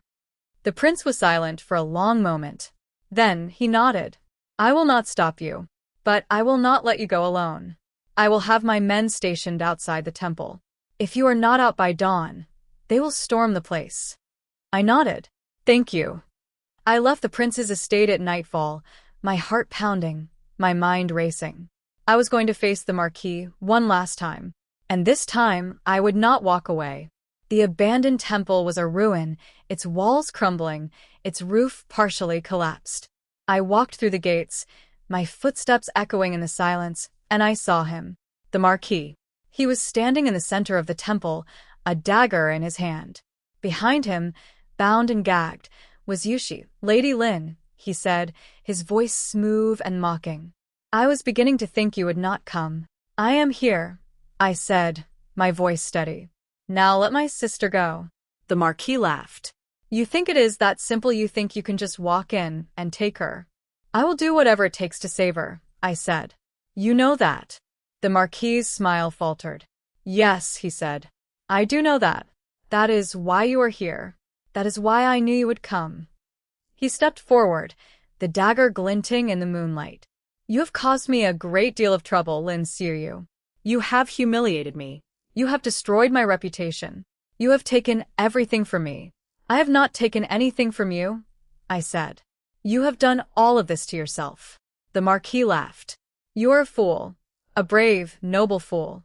And that is your greatest weakness. He lunged. I was ready.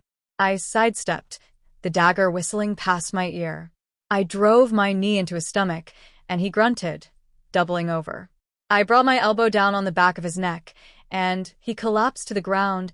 Gasping, I stood over him, my heart pounding, my breath coming in ragged gasps. You are under arrest, Marquis of Jing'an, I said, my voice ringing out in the silent temple. On charges of treason.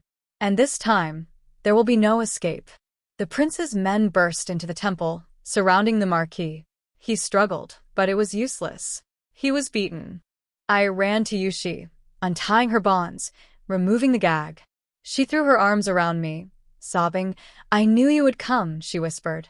I knew you would save me. I will always save you, I said, holding her close. I will always protect you. We left the temple together, the Marquis in chains behind us. The dawn was breaking over the horizon, painting the sky in shades of gold and rose. It was over. Finally, it was over. The ride back to the prince's estate was silent. Yushi sat beside me, her hand clasped tightly in mine, her body still trembling with the aftershocks of terror. She had not spoken since I had untied her, and I did not press her. Some wounds took longer to heal than others. I knew that better than anyone. Behind us, the Marquis was bound and gagged in a second carriage, surrounded by a dozen of the prince's most trusted soldiers. He had not spoken either, but I could feel his eyes on me, burning with a hatred that would never fade. When we arrived at the estate, the prince was waiting for us in the courtyard. His face was pale with worry, but when he saw Yushi alive and unharmed, the tension in his shoulders eased. You did it, he said, his voice low. You actually did it. I made a promise, I said, dismounting from my horse. I could not let him hurt my sister. The prince nodded, his eyes moving to the carriage where the Marquis was being held. And him, when you want done with him? I looked at the carriage, and I felt a cold fury rise in my chest. The Marquis had caused so much pain, so much suffering.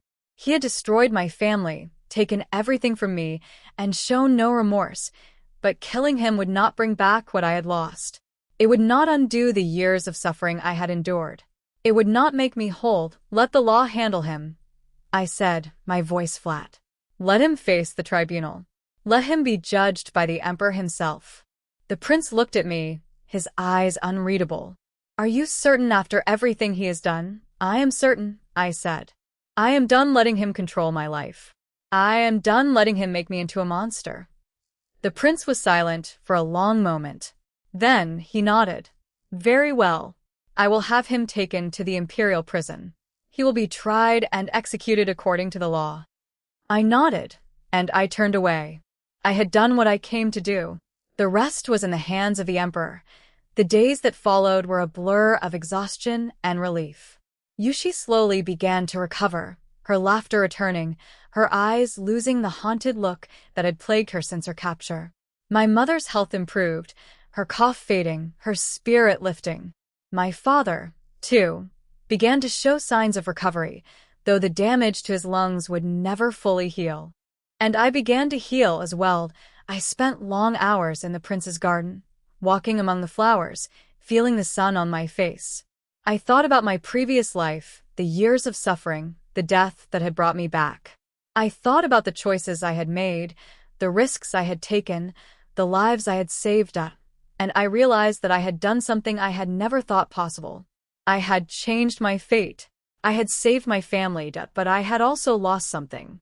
Something I had not known I was carrying, that I had spent so long fighting, so long planning, so long being angry, that I had forgotten how to simply live. I had forgotten what it felt like to be happy. One evening, the prince found me in the garden. He sat beside me on the stone bench, his face thoughtful. "You have been thinking," he said. "I can see it in your eyes." "I have," I said. "I have been thinking about everything that has happened, about the choices I made, about the person I have become." "And what have you concluded?" he asked. I was silent for a moment, trying to put my thoughts into words. "I have concluded that I am tired," I said. "Tired of fighting. Tired of being angry. I want to live. I want to be happy." The prince nodded. "That is a good conclusion. A wise one." I looked at him, and I saw something in his eyes that I had not seen before. Something warm, something gentle. "Thank you," I said, "for everything. For believing me. For protecting my family. For giving me a chance to make things right." "You do not need to thank me," he said. "You did all of this yourself. You are the one who saved your family. You are the one who defeated the Marquis. I was just a witness." I smiled, a small, tentative smile. "Maybe. But you gave me the tools I needed. You gave me hope when I had none." The prince smiled back. "That is what I am here for. That is my duty." We sat in silence for a long moment, watching the sun set over the garden. The sky was painted in shades of gold and rose, and for the first time in a long time, I felt at peace. The tribunal began a week later. The Marquis was brought before the Emperor himself, his crimes read aloud for all to hear. The evidence was overwhelming. The ledgers, the testimony, the witnesses. There was no doubt, no question, no escape. The Emperor sentenced the Marquis to death.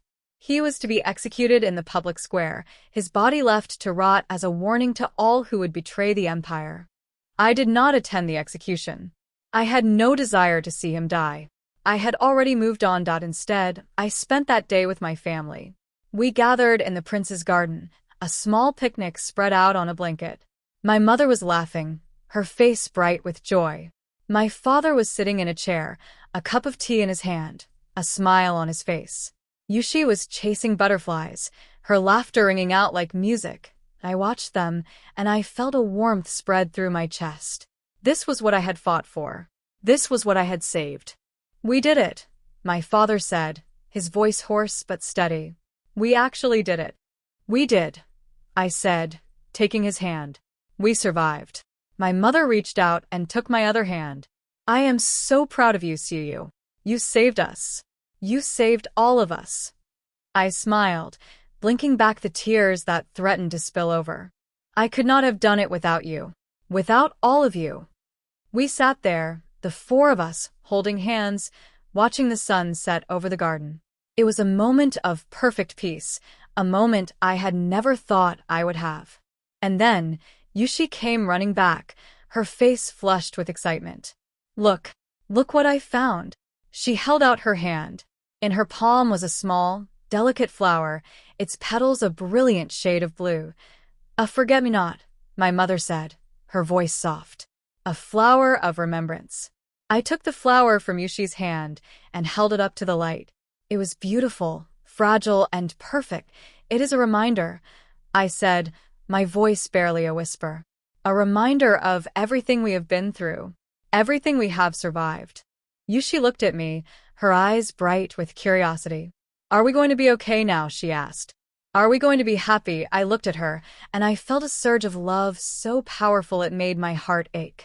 Yes, I said, my voice steady. We are going to be okay. We are going to be happy. I promise. She smiled, a wide, trusting smile, and I knew that everything was going to be all right. The months that followed were a time of rebuilding. The Emperor, as a gesture of gratitude for our role in exposing the Marquis' treason, restored our family's title and awarded us a new estate.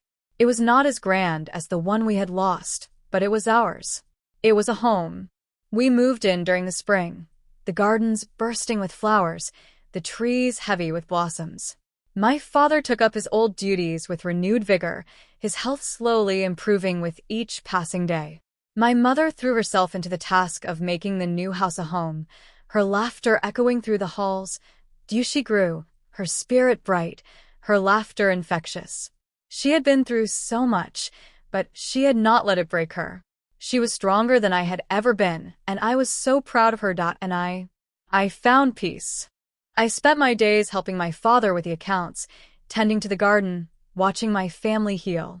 I no longer felt the need to fight, to plan, to be angry. I had done what I set out to do. I had saved my family. I had changed my fate, and then one evening, the prince came to visit. He arrived at sunset, his robe simple, his face thoughtful.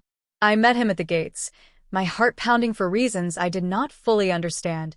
Lady Lin, he said, bowing. I hope I am not intruding. You are not, I said, my voice steady. You are always welcome here. He smiled, and I felt a warmth spread through my chest. I have been thinking about you, he said, about everything you have done, everything you have overcome. I have been thinking about you too, I admitted, about everything you did for my family. I will never forget it. The prince was silent for a moment. Then he reached out and took my hand. I came here to ask you something, he said, his voice low. Something I should have asked you a long time ago. What is it? I asked, my voice barely a whisper. He looked into my eyes, and I saw something there that made my breath catch. Something warm, something tender, something that made my heart ache with a longing I had not known I possess. Will you marry me? He asked. Will you be my wife? I stared at him, my mind reeling. A prince. A prince was asking me to marry him. It was everything I had never dared to dream of, but it was also terrifying. I do not know what to say, I said, my voice shaking. This is not what I expected. The prince smiled, a gentle, reassuring smile. I know it is sudden. I know you have been through so much, but I have seen your strength, your courage, your kindness. I have seen the way you love your family, the way you fight for what is right. And I have realized that I do not want to live without you. I felt tears well in my eyes.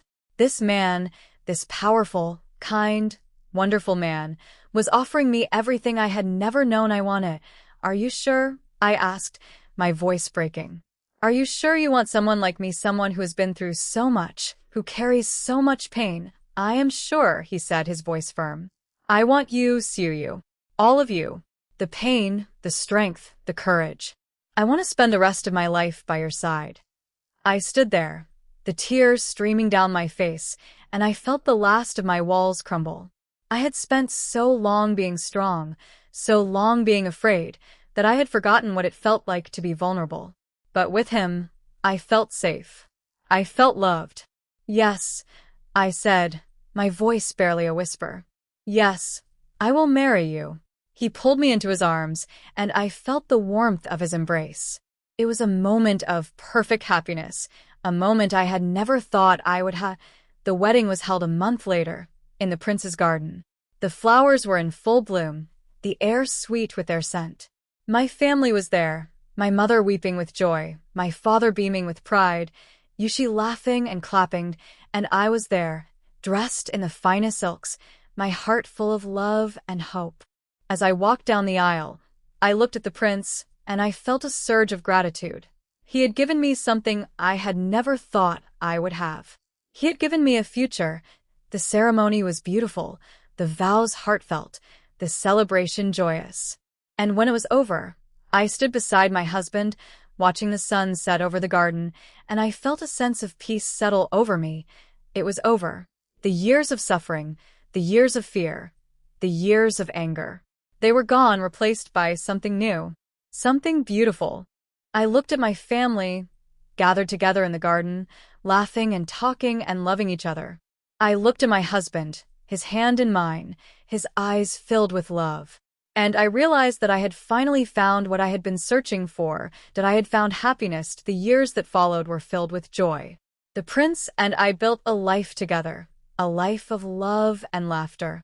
My family prospered, our estate thriving, our name restored to its former glory. Yushi grew up, married a kind and gentle man, and had children of her own. My mother and father grew old, surrounded by love, their faces etched with the peace of a life well lived.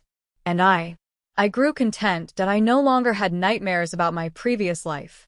I no longer woke in a cold sweat, the taste of osmanthus, wine on my tongue. I had made peace with the past, and I had embraced the future. One evening, many years later, I sat in the garden, watching my grandchildren play. They were laughing, chasing each other through the flowers, their joy infectious. My husband sat beside me, his hand in mine, his face relaxed and happy. I was thinking about something, he said, his voice low. What? I asked. I was thinking about the first time I met you, he said. The day you brought the Marquis to my estate. You were so fierce, so determined. I knew from that moment that you were someone special. I smiled, leaning my head against a shoulder. I was terrified, I admitted. I had no idea what I was doing. I was just trying to save my family. And you did, he said, his voice filled with admiration. You saved your family. You saved yourself. And you saved me. I looked up at him, my eyes filled with love. We saved each other, I said. That is what we did. We saved each other. He kissed my forehead, and I closed my eyes, feeling the warmth of his love surround me. I had been reborn at 15, a girl with nothing but a burning desire to change her fate. I had fought, I had struggled, I had suffered. And, in the end, I had won. That I had saved my family. I had found my love. I had built a life worth living, and as I sat in the garden, watching the sun set over the horizon, I realized that this was what I had been fighting for all along. Not revenge, not justice, but this moment, this peace, this love. I had finally found my happy ending, and it was everything I had ever dreamed of.